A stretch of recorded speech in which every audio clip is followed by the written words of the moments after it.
So welcome back. I hope you enjoyed that last wisdom and teaching. In this next part in this series, we're going to be talking about the 7 chakras and why they're important to your health and wellness. The first thing to understand about these energy centers is that every human being has them. The second thing to understand is you can't see them, not unless you have a spiritual eye that is open, what's called the third eye. We'll talk about that at another time.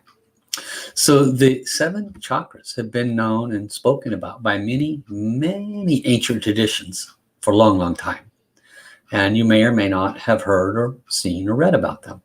But basically, they represent energy centers within the body. They have very specific locations. We'll go over in just a few minutes.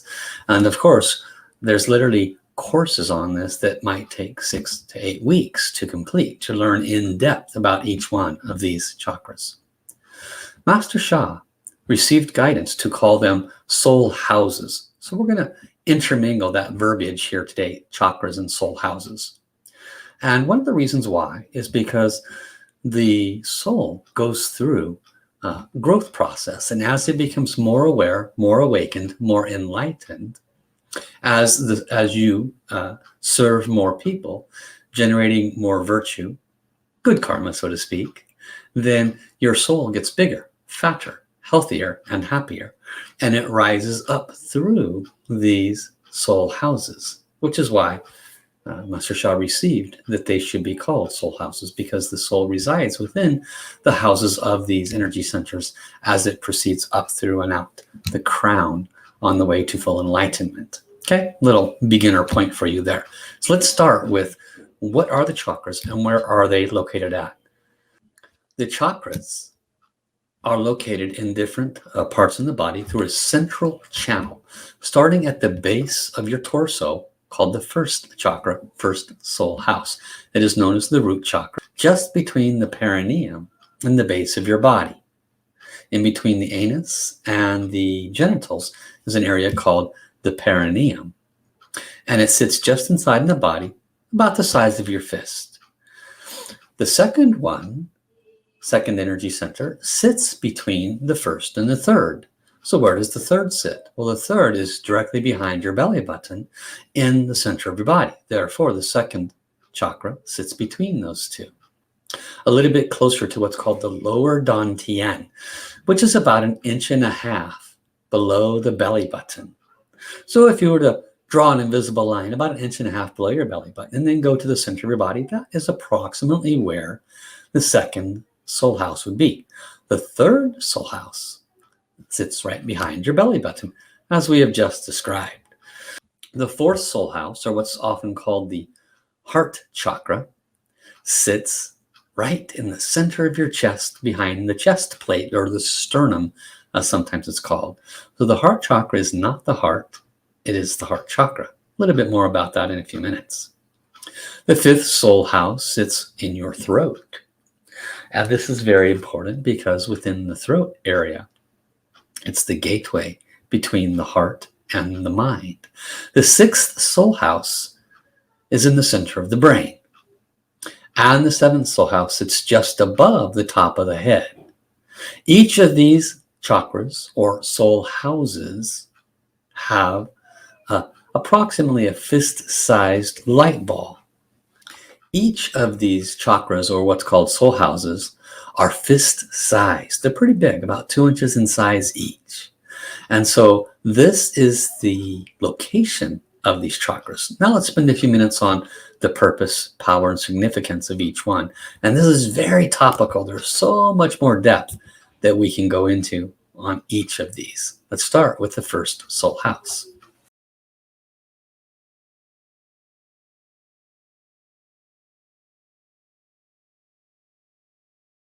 The first soul house is the base of the root.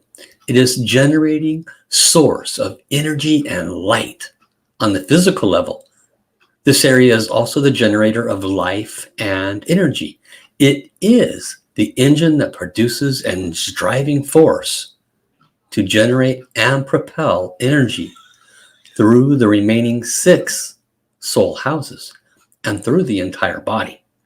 The first soul house is exactly that. It is the first house in which a soul resides on its journey, as I mentioned earlier. It is the beginning of the soul journey. A human being's soul has been on its journey for many, many lifetimes. If your soul sits in the first soul house, your soul is still at the beginning stages of its journey. The first soul house is very important, but in your soul's journey, your soul needs to move to the higher soul houses. So now let's move to the second soul house and learn about its importance. The second soul house is in the lower abdomen at the same level as the lower dantian, between the first soul house and the level of the navel. The second soul house is important in the soul journey because when your soul reaches this position, it has gained great virtue, which is heaven's rewards for positive information or messages that you have created. This virtue nourishes and uplifts your soul. It is recorded in your book of Akashic Records. Your soul has made significant progress, but it still has a very long journey to go. The second soul house is connected with well-being and balance of the foundational energy of the lower dantian. It is located within the well-being and balance of all creation, as is the big universe. So too, the small universe. The big universe is nature, all things. The small universe is the human being. And as has been revealed in the Power of Soul book earlier in the series, this area, the message center, and the matter actively influences every aspect of one's being. The second soul house connects with all of these aspects of all creation, including the soul world, divine, Tao, and source. The third soul house is also important because it is the last one for a soul to pass through on its journey to enlightenment. When your soul reaches this level, it has made real progress. Souls are very happy to have moved to this level. They are very eager to advance further because they know the next step is their enlightenment. Enlightenment happens when a soul reaches the fourth soul house, or what's called the message center, the heart chakra. And in order for a soul to reach the first layer of soul enlightenment, in order for a soul to reach and reside, rest in the heart chakra, then there must be a lot of good service. There must be a lot of goodwill, service to fellow man, making a difference in other people's lives, and also not creating new negative information in this one while you're benefiting others. So let's learn a little bit more about the fourth soul house. The fourth soul house is very special. When your soul sits in the message center or heart chakra behind the lower end of the sternum, it has reached the level of enlightenment. Its soul standing has changed significantly. Reaching soul enlightenment usually requires hundreds or thousands of lifetimes. Being enlightened transforms the quality of service that you can offer. Your ability to serve becomes higher and more powerful. And at the same time, your book in the Akashic Records is transferred to a special hall for those who are enlightened. Your ability to communicate with the soul world increases significantly. The teachings, wisdom, and practices you receive from the divine and the entire soul world will be an entirely different level. It is a major milestone on the soul journey, but it is only the beginning of the enlightenment journey. The fourth soul house is the center for healing, love, forgiveness, compassion, soul communication, transformation, enlightenment, and much more. All of these qualities also affect your physical journey.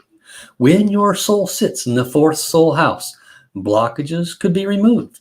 Your well-being, including your physical, emotional, and mental health, can improve in a powerful way. So now let's move on to the fifth soul house. See what kind of excitement and new wisdom can be found there. The fifth soul house is in the throat. The soul of very few people reach this level through their own efforts. This soul house is a bridge between the heart and the mind that helps to integrate the wisdom of the heart and the mind. When this happens, The service you can give increases significantly. Again, your ability to understand your own soul journey and that of others increases greatly.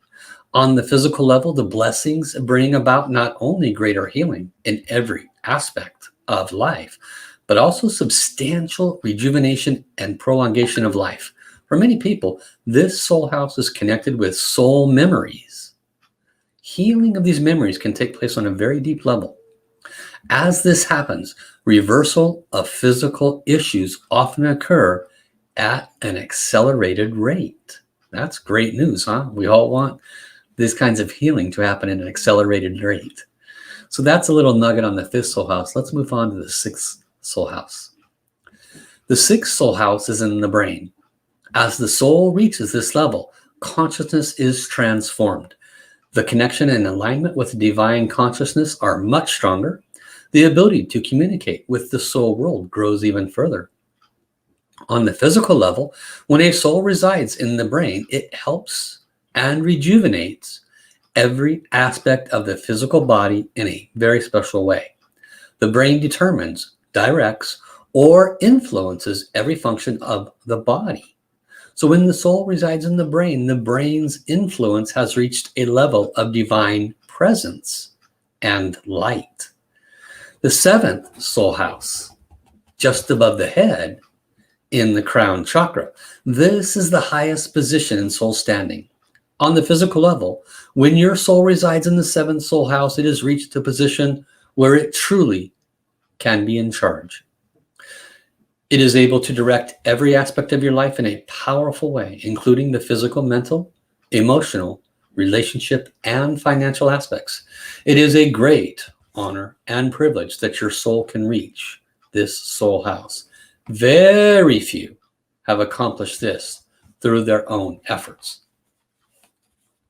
Now, there is a space in the back of the body called the Y jiao, which we're not going to be talking to you about in this course. But the Y jiao runs in the back half. So you have this channel up the front, and the Y jiao goes down the back. And there's actually an entire circle called the Qi channel, where it goes through the seven chakras and then back down this channel in the back of the body called the Y jiao. So lots more you can learn down the road here about how these energy channels can assist us to feel invigorated, healthy, full of life, and it can also help to heal a lot of health issues. So I look forward to seeing you in the next presentation. Until then, take care.